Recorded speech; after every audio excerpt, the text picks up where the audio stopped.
എന്താടാ ഒരു ടെൻഷൻ പോലെ? ടെൻഷനാ സച്ചേട്ടാ. ഇവിടെ നടക്കുന്ന ഓരോ കാര്യങ്ങൾ ആലോചിക്കുമ്പോഴും ടെൻഷനാ. ഇവിടുത്തെ എന്ത് കാര്യം? ധനുഷ് എന്ന് പറയുന്ന ആളെ ഇവിടെ കൊണ്ടുവന്ന് താമസിപ്പിക്കാൻ നന്ദേണ്ണെടുത്ത തീരുമാനം ശരിയായിരുന്നെന്ന് എനിക്ക് തോന്നുന്നില്ല. അയാളുടെ സംസാരവും പെരുമാറ്റവും ഒന്നും ശരിയല്ല. അത് പറഞ്ഞിട്ടാണെങ്കിൽ നന്ദേട്ടന് മനസ്സിലാവുന്നുമില്ല. തനിക്കെന്താ ഇപ്പൊ അങ്ങനെ തോന്നുന്നത്? കണ്ടോ, സച്ചേട്ടൻ വരെ ഇപ്പൊ അതിന്റെ തോന്നലാണെന്നാ പറയുന്നത്. എനിക്ക് ഉറപ്പുള്ള കാര്യം എന്റെ തോന്നലാണെന്ന് എല്ലാവരും ധരിക്കുമ്പോഴാ ഞാൻ കൂടുതലായിട്ടും ടെൻഷനാവുന്നത്. ശരി, ധനുഷ് ഇവിടെ വന്ന് താമസിക്കുന്നത് തനിക്ക് ഇഷ്ടമായില്ല എന്ന് എനിക്ക് മനസ്സിലായി. അയാളുടെ നോട്ടത്തിലോ പെരുമാറ്റത്തിലോ പന്തികേടുണ്ടെന്ന് താൻ പറയുന്നതും ഞാൻ അംഗീകരിക്കാം. പക്ഷേ അത് തനിക്ക് മാത്രമേ ഉള്ളൂ. ഇപ്പൊ കുറച്ച് ദിവസം കൊണ്ട് ഓഫീസിൽ ഞങ്ങൾ ഒരുമിച്ചാ ഉള്ളത്. അയാളൊരു ഫേക്കാണെന്ന് ഞങ്ങൾക്ക് തോന്നിയിട്ടില്ല. ശരി, ഇനി അതെന്റെ സംശയമായാൽ തന്നെ പുറത്തുനിന്നൊരാളെ ഇവിടെ കൊണ്ടുവന്ന് താമസിപ്പിക്കണോ? അയാൾ എന്താ, ഏതാ, എങ്ങനെയുള്ള ആളാ, മിനിമം ഇതെങ്കിലും നമ്മൾ അറിയണ്ടേ? അതൊന്നും അറിയാതെ നന്ദേട്ടൻ ഒരാൾ ഇവിടേക്ക് കൊണ്ടുവരുമെന്ന് തനിക്ക് തോന്നുന്നുണ്ടോ? ഇല്ലെന്ന് തനിക്കും അറിയാവുന്ന കാര്യമല്ലേ? എന്റെ സച്ചേട്ടാ, ഞാൻ പറയുന്ന ഒന്ന് മനസ്സിലാക്ക്.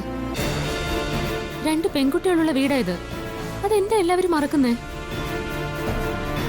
ഇവിടെ സീമന്തത്തിന് ആദ്യം വന്നപ്പോ മുതൽ ഞാൻ അവനെ ശ്രദ്ധിക്കുന്നതാ. ഇവിടെയുള്ള പെൺകുട്ടികളോട് അയാളുടെ ഒരുമാതിരിയുള്ള വർത്തമാനം. ഓഫീസിലും നിങ്ങളുടെ മുമ്പിലും ഒക്കെ ചിലപ്പോ അയാൾ നല്ല ആളാവും.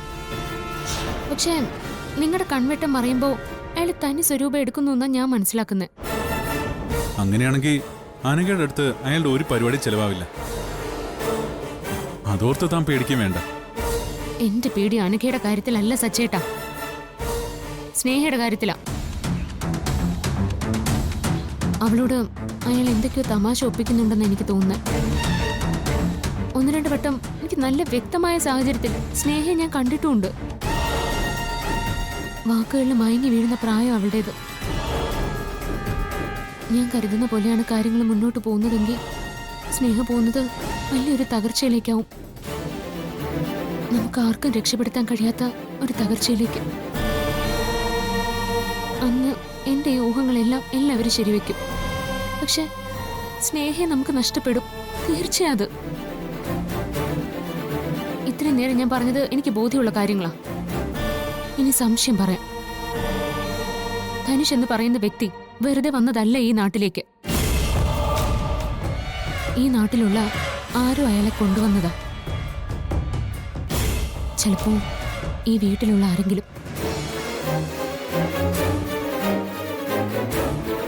അതെ സച്ചേട്ടാ, എനിക്ക് സംശയമുണ്ട്. ധനുഷും അവന്തിയെടുത്തിയും തമ്മിൽ നേരത്തെ പരിചയക്കാരാണോന്ന്. പോയ ഒരു കോടി പണത്തിന്റെ കാര്യം എല്ലാവരും മറക്കണമെന്ന് അച്ഛൻ പറഞ്ഞെങ്കിലും എല്ലാവരുടെയും മനസ്സിൽ അത് ഇപ്പോഴും ഉണ്ടല്ലോ. എഴുത്തിക്ക് ഓഫീസിൽ പോകാൻ പറ്റില്ല, പകരം മറ്റൊരാൾ വരുന്നു. അയാൾ എല്ലാവരുടെയും വിശ്വാസം നേടിയെടുക്കുന്നു, വീട്ടിൽ വന്ന് താമസിക്കുന്നു. ഇതൊക്കെ തമ്മിൽ എവിടെയെങ്കിലും നമുക്ക് ആർക്കും അറിയാത്തൊരു ബന്ധമുണ്ടെങ്കിൽ സച്ചിൻ ഉറപ്പിച്ചോ, ഈ വീടിന്റെ അടിത്തറ ഇളകി തുടങ്ങിയിട്ടുണ്ട്. നെല്ലിശ്ശേരി കുടുംബത്തിന്റെ അസ്ഥിവാരം തോണ്ടാൻ പാകത്തിനുള്ളൊരു സർപ്പത്തിനോ നമ്മൾ പാല് കൊടുക്കാൻ പോകുന്ന. എല്ലാവരെയും ചുറ്റി വരിഞ്ഞ് നെറുകയിൽ കൊത്തുന്ന ഒരു വിഷസർപ്പത്തിന്.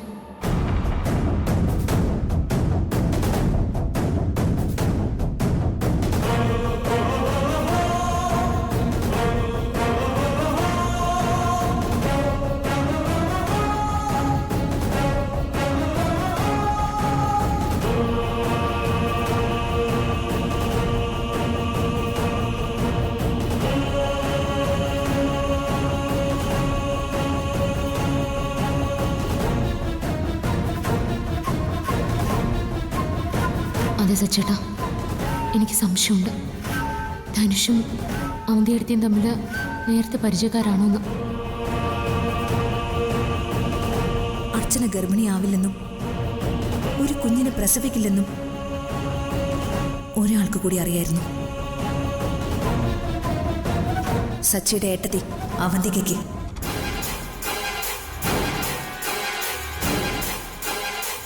ഏടത്തിക്ക് ഓഫീസിൽ പോകാൻ പറ്റില്ല.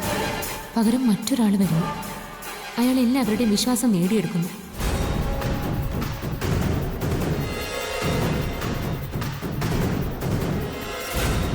നെല്ലിശ്ശേരി കുടുംബത്തിന്റെ അസ്ഥിവാരം തോണ്ടാൻ പാകത്തിനുള്ളൊരു സർപ്പത്തിന് നമ്മൾ പാല് കൊടുക്കാൻ പോകുന്ന.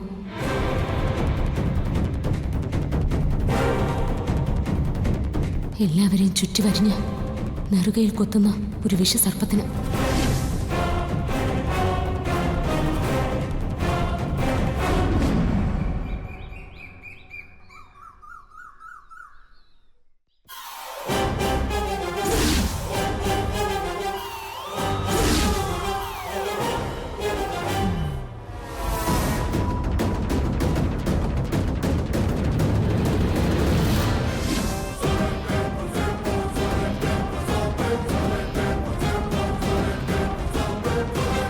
എന്തിനാണാവോ ഇത്രയും വലിയ വീടൊക്കെ?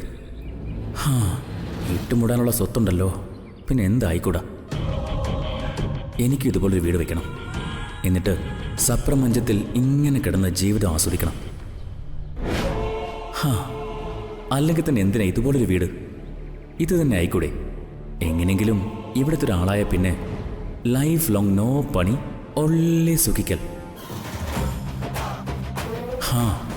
വരട്ടെ. Slow and steady wins the race എന്നാണല്ലോ. ഏതെങ്കിലും ഒരു വകുപ്പിൽ ഇവിടെ കയറി പറ്റണം.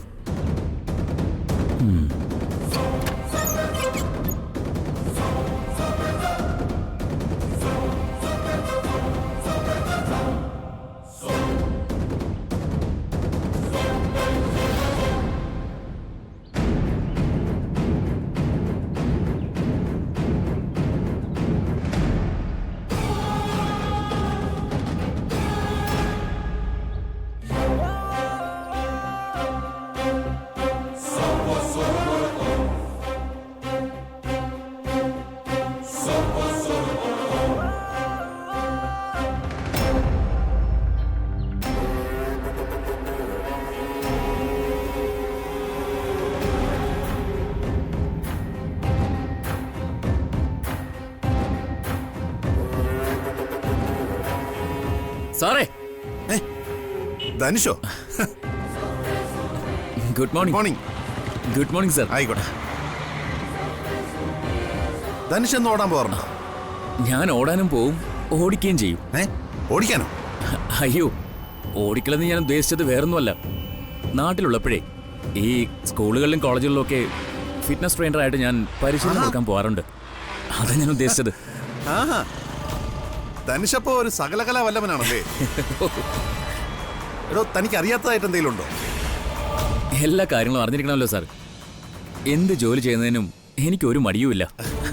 വെറുതെ ഇരുന്നാലേ 10 മിനിറ്റ് കഴിയുമ്പോൾ ബോഡി തളരാൻ തുടങ്ങും. ഇപ്പൊ ആരൊക്കെയുള്ള സമയത്ത് ജോലി ചെയ്യാം, എന്നിട്ട് വയസ്സാകുമ്പോ വിശ്രമിക്കാലോ. എനിക്ക് പലപ്പോഴും തോന്നിയിട്ടുള്ളൊരു സംശയം ഞാൻ പറയട്ടെ.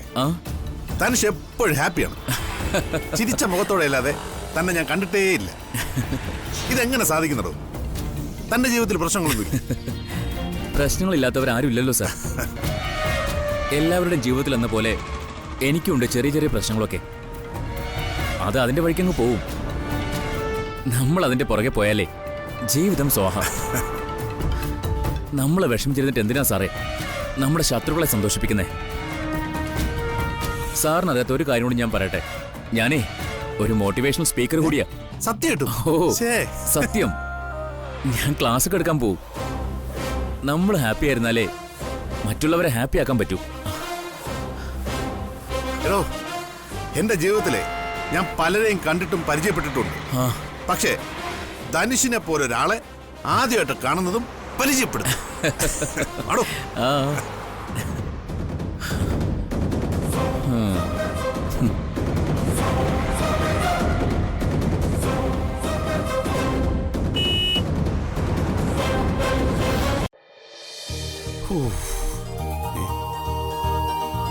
റീൽസ് കാണുമായിരിക്കും അല്ലേ? എടി, നീ ഇങ്ങനെ രാവിലെ തന്നെ മൊബൈലിൽ കുത്തിക്കൊണ്ടിരിക്കാതെ എന്നോടൊപ്പം നടക്കാനൊക്കെ നിനക്ക് വന്നൂടെ? എന്തിന്? അല്ലെങ്കിൽ തന്നെ എന്തെങ്കിലുമൊക്കെ കഴിച്ച് ഞാൻ തടി വെക്കാൻ നോക്കുക. അതിനിടയിൽ ഇനി നടന്ന് ഉള്ള ശരീരം കൂടെ കളയാൻ ഞാനില്ല. നല്ല ഉത്തരം. പറഞ്ഞു വായടപ്പിക്കാൻ ഇവളെ കഴിഞ്ഞേ മറ്റാരും ഉള്ളൂ. എന്നാലേ നീ ഇപ്പൊ ഒരു കാര്യം ചെയ്യും, പോയിട്ട് ധനുഷിന് നല്ലൊരു ചായ ഇട്ടോണ്ട് വാ. അതിലെങ്കിലും നിന്റെ കഴിവൊന്ന് തെളിയിക്കും. അതിലെങ്കിലും ഒന്ന് പറഞ്ഞാ മറ്റൊന്നിനും എനിക്ക് കഴിവില്ലെന്നാണോ? അയ്യോ, അങ്ങനെയല്ല. നിന്റെ കുറെ കഴിവുകളിൽ ഒന്നായ പാചകത്തിലുള്ള നിന്റെ വൈദഗ്ധ്യം ഒന്ന് കാണട്ടെ എന്നാണ് ഞാൻ പറഞ്ഞതിന്റെ അർത്ഥം. അങ്ങനെ വഴിക്കുവാ. ധനുഷിരിക്കും, ഞാൻ ഇപ്പൊ വരാം.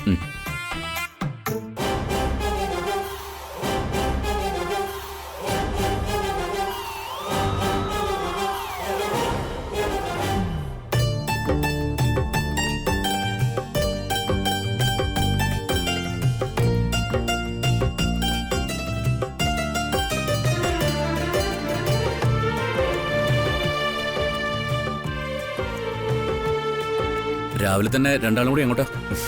കുറച്ച് പർച്ചേസിംഗ് ഉണ്ടായിരുന്നു, പോയിട്ട് വരാം. അപ്പൊ ഇന്ന് ഓഫീസിലോട്ട് വരുന്നില്ലേ? ഉച്ചയ്ക്ക് ശേഷം വരാന്ന് കരുതി. അപ്പോ സൈറ്റ് വിസിറ്റിംഗിന് ആര് പോവും? അവിടെ നിന്ന് മെറ്റീരിയൽസ് ഒക്കെ വരുന്ന ദിവസമാ. സന്ദീപിനോട് ഞാനൊരു കാര്യം പറയട്ടെ. ഈ ഒറ്റയ്ക്ക് ബിസിനസ് ചെയ്യാനൊക്കെ ഇനിയെങ്കിലും പഠിക്കണ്ടേ? എത്രയാന്ന് കരുതിയ ഈ സൈറ്റിലൊക്കെ എങ്ങനെ കയറി ഇറങ്ങി നടക്കുന്നത്? സന്ദീപിന് എന്തെങ്കിലും സംശയം ഉണ്ടെങ്കിൽ എന്നോട് ചോദിച്ചാൽ പോരെ, ഞാൻ പറഞ്ഞു തരില്ലേ. പിന്നെ എന്റെ ശിക്ഷണത്തിൽ ബിസിനസ് പഠിക്കുമ്പോൾ ഇങ്ങനെ ഭാര്യയ്ക്ക് സാധനം വാങ്ങണം എന്നൊക്കെ പറയുമ്പോൾ ഞാൻ ലീവൊന്നും തരില്ല കേട്ടോ. നന്ദൻ സാറിന്റെയും സച്ചി സാറിന്റെയും കീഴിൽ ഇങ്ങനെ ജീവിക്കാതെ സ്വന്തമായിട്ട് എന്തെങ്കിലും ബിസിനസ് ഐഡിയ ഉണ്ടാക്കി അത് ചെയ്തു നോക്കണം. ഒരു കണക്കിന് ചെയ്യാതിരിക്കുന്നത് തന്നെയാണ് നല്ലത്. സന്ദീപിന്റെ ആറ്റിറ്റ്യൂഡും സന്ദീപിൽ തന്നെയുള്ള ആത്മവിശ്വാസക്കുറവും കാരണം എന്ത് ചെയ്താലും അത് വിജയിക്കാൻ കുറച്ച് പാടായിരിക്കും. സന്ദീപിന്റെ സ്ഥാനത്ത് ഞാൻ എങ്ങാനും ആയിരുന്നെങ്കിലേ ഇപ്പൊ എവിടെ നിൽക്കേണ്ട ആളാ. അല്ലെങ്കിൽ എറിയ അറിയാവുന്നവന്റെ കയ്യില് ദൈവം വടി കൊടുക്കില്ലല്ലോ. ധനുഷിനോട് ആരാ പറഞ്ഞത് എനിക്ക് ബിസിനസ് ചെയ്യാൻ അറിയില്ലെന്നും എനിക്ക് ആത്മവിശ്വാസക്കുറവുണ്ടെന്നും? അത് എനിക്ക് മനസ്സിലായ കാര്യം ഞാനിങ്ങനെ വെറുതെ പറഞ്ഞേ ഉള്ളൂ. എങ്കിലേ അങ്ങനെ പറയണ്ട. ധനുഷ് മനസ്സിലേക്ക് വെച്ചിരിക്കുന്നതേ തെറ്റാ. ജർമ്മനി പോയി ബിസിനസ് പഠിച്ച ആളാ ഞാൻ. ബിസിനസ് ചെയ്ത് എക്സ്പീരിയൻസും ഉണ്ട്. പിന്നെ ചെയ്യാത്തത് നന്ദേട്ടനും സച്ചേട്ടനും അച്ഛൻ്റെ കീഴിൽ നിന്ന് ചെയ്യുന്നതുകൊണ്ട് ഞാനും അവർക്കൊപ്പം നിന്നു കൊടുക്കുന്നതാ. അതിനൊക്കെ അപ്പുറം എനിക്കതാണ് ഇഷ്ടവും. എങ്ങനെ നോക്കിയാലും ധനുഷ് വാങ്ങിയ റാങ്കിനേക്കാളും മുകളിലാണ് എൻ്റെ വിദ്യാഭ്യാസവും ലോകപരിചയവും എൻ്റെ എക്സ്പീരിയൻസും. എന്താ ധനുഷിന് കാണണോ എൻ്റെ സർട്ടിഫിക്കറ്റ്? അയ്യോ, അതൊന്നും വേണ്ട. പിന്നെ ഞാൻ സൈറ്റിൽ പോകുന്നതും അവിടുത്തെ കാര്യങ്ങളൊക്കെ നോക്കുന്നതും ധനുഷിനടക്കം അവിടുത്തെ ഒരു സ്റ്റാഫിനെ എനിക്ക് വിശ്വാസമില്ലാത്തത് തന്നെയാണ്. പിന്നെ എറിയാൻ അറിയാവുന്നതിന്റെ കയ്യില് വടിയൊക്കെ തന്നിട്ടുണ്ട്. തൽക്കാലം അത് എറിയുന്നില്ലെന്നേ ഉള്ളൂ. ഇനി മറ്റെന്തെങ്കിലും സംശയം ഉണ്ടെങ്കിൽ ധനുഷ് ചോദിക്കും. ഇപ്പൊ തന്നെ ആ സംശയം നമുക്ക് തീർക്കാം. എനിക്ക് ഇതൊന്നും അറിയാതെ ഞാൻ വെറുതെ പറഞ്ഞത് സന്ദീപേ. ധനുഷിന് വെറുതെ കളി പറയേണ്ട ആളാണോ കമ്പനി MD? അറിയാത്ത കാര്യം പറയുമ്പോ ആരോടാണെന്നുള്ള മിനിമം കോമൺ സെൻസ് ഇല്ലാത്ത ആളാണോ കമ്പനി വൈസ് പ്രസിഡന്റ്? ധനുഷ് ഇപ്പൊ സന്ദീപിന്റെ മാസശമ്പളക്കാരനാ എന്ന് പറഞ്ഞ തരുന്ന ശമ്പളത്തിന് ജോലി ചെയ്യുന്ന ആൾ. അത് കൃത്യമായിട്ട് തരുന്നതേ കമ്പനിയിലെ ജോലി കൃത്യമായിട്ട് നടക്കാൻ വേണ്ടിയാ, അല്ലാതെ ഈ വീട്ടിലുള്ളവരെ മോട്ടിവേറ്റ് ചെയ്യാൻ വേണ്ടിയല്ല. അല്ല, നേരത്തെ പറയുന്ന കേട്ടു സന്ദീപിന്റെ ബിസിനസ് പഠിപ്പിക്കാന്നൊക്കെ. അത്രയ്ക്ക് ഗതികേട് വരുമ്പോ സന്ദീപ് വന്ന് ശിഷ്യത്വം സ്വീകരിക്കും. ദേ, നന്ദേട്ടൻ കുറച്ച് സ്വാതന്ത്ര്യം തന്നൂന്ന് കരുതി ആ സ്വാതന്ത്ര്യം ഈ വീട്ടിനകത്ത് കാണിക്കണ്ട. മനസ്സിലായോ ധനുഷിന്? മനസ്സിലായി. ഞാൻ സന്ദീപിനോട് അയ്യോ നിർത്തി. കമ്പനി MD പേരെടുത്താണോ വൈസ് പ്രസിഡന്റ് വിളിക്കുന്നത്? അല്ല, ഞാൻ ഈ MBA ഒന്നും പഠിച്ചിട്ടുമില്ല, റാങ്ക് ഹോൾഡറും അല്ല, അതുകൊണ്ട് ചോദിച്ചതാ. ഞാൻ പറഞ്ഞു വന്നത് എന്താണെന്ന് മനസ്സിലായെങ്കിൽ ഇനി മുതൽ സർ എന്ന് വിളിക്കണം, മനസ്സിലായോ? മനസ്സിലായി. ഇതെല്ലാം ധനുഷായിട്ട് പറയിപ്പിക്കുന്നതല്ലേ? മര്യാദയ്ക്ക് അവനവന്റെ ജോലിയും കാര്യവും നോക്കി ജീവിച്ചാൽ എന്താ? ആ, ഇനിയെങ്കിലും അതൊക്കെ മനസ്സിലാക്കിയ കൊള്ളാം. ഇങ്ങനെ ഓരോന്നൊക്കെ പറഞ്ഞ് വൈസ് പ്രസിഡന്റ് വെറുതെ ഏറി കയറണ്ട. ആ പിന്നെ ഞാനിന്ന് ഉച്ചയ്ക്ക് ശേഷം ഓഫീസിൽ വരുമ്പോൾ പെൻഡിങ് ഫയൽസ് എല്ലാം എൻ്റെ ക്യാബിനിലുണ്ടാവണം. പിന്നെ ഇന്ന് എനിക്ക് വരെ എല്ലാ സൈറ്റിലും വിസിറ്റിന് പോവേണ്ടത് ധനുഷ. ഞാനോ?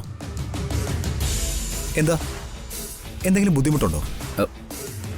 ഇല്ല. ആ, നന്നായി. അതിരെ വാ.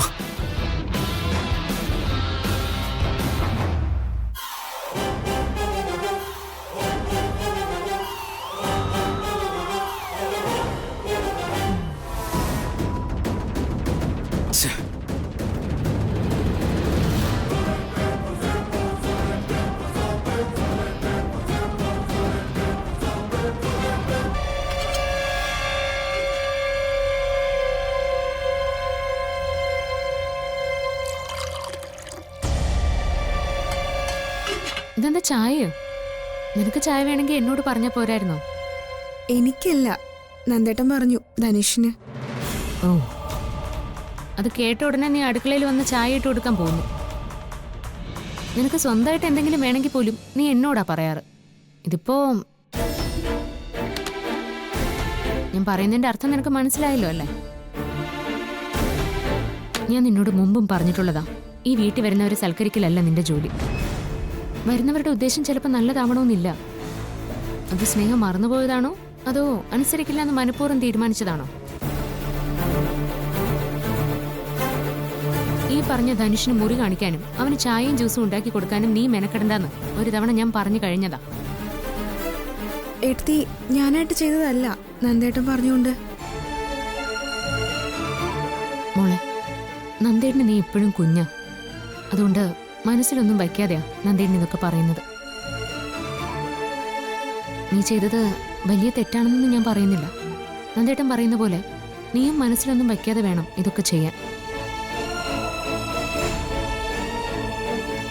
പക്ഷേ നിന്റെ രീതികൾ അതല്ല, അതാ ഞാൻ പറയുന്നത്.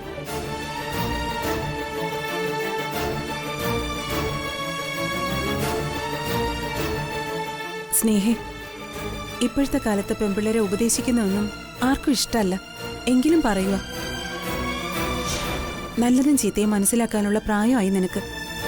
കുറച്ചൊക്കെ കരുതലോടെ വേണം ഇനി ജീവിക്കാൻ. ചിലപ്പോ നിഷ്കളങ്കമായി നീ ചെയ്യുന്നത് മറ്റുള്ളവരുടെ കണ്ണിൽ അങ്ങനെ ആവണമെന്നില്ല. ദേ, ഒരു നിമിഷം നമ്മുടെ ചിന്തയൊന്നും മാറിയ ജീവിതം പാഴായി പോകുന്ന അവസ്ഥയാ. അതുകൊണ്ട് നോക്കിയും കണ്ടും ജീവിച്ച പിന്നീട് വിഷമിക്കേണ്ടി വരില്ല.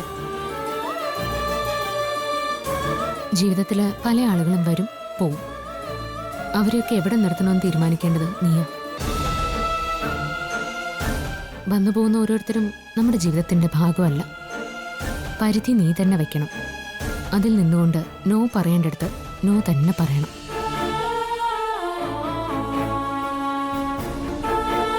കേൾക്കുന്നവർക്ക് ചിലപ്പോ അത് അപാകതയായിട്ട് തോന്നിയെന്ന് വരും. അത് നമ്മൾ മൈൻഡ് ചെയ്യേണ്ട കാര്യമില്ല.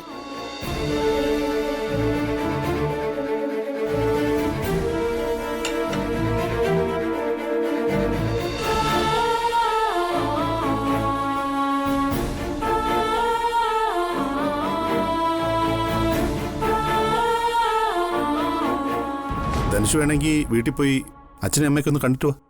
ഓ, വേണമെന്നില്ല സർ. ഇനി എന്തായാലും ഈ മാസം കഴിയട്ടെ. ആഹാ, സ്നേഹമോള് ചായയുമായിട്ട്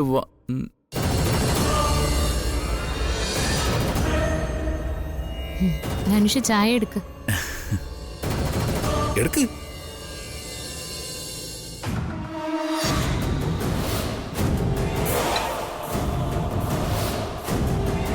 നന്ദേണ്ണ ചായ വേണോ? വേണ്ട, ഇപ്പൊ വേണ്ട. അർച്ചനെ, ഞങ്ങൾ രണ്ടുപേരും ഇന്ന് ഓഫീസിലേക്ക് വരുന്നില്ലെന്ന് സച്ചിയോടൊന്ന് പറഞ്ഞേക്കണേ. ആ പറയാം നന്ദേട്ട. ഞങ്ങൾക്ക് ഇന്ന് ചില ഡിസ്കഷൻസ് ഉണ്ട്. ഞാനും ധനുഷും ആയതുകൊണ്ട് ഓഫീസിൽ തന്നെ ഇരിക്കണമെന്നില്ലല്ലോ.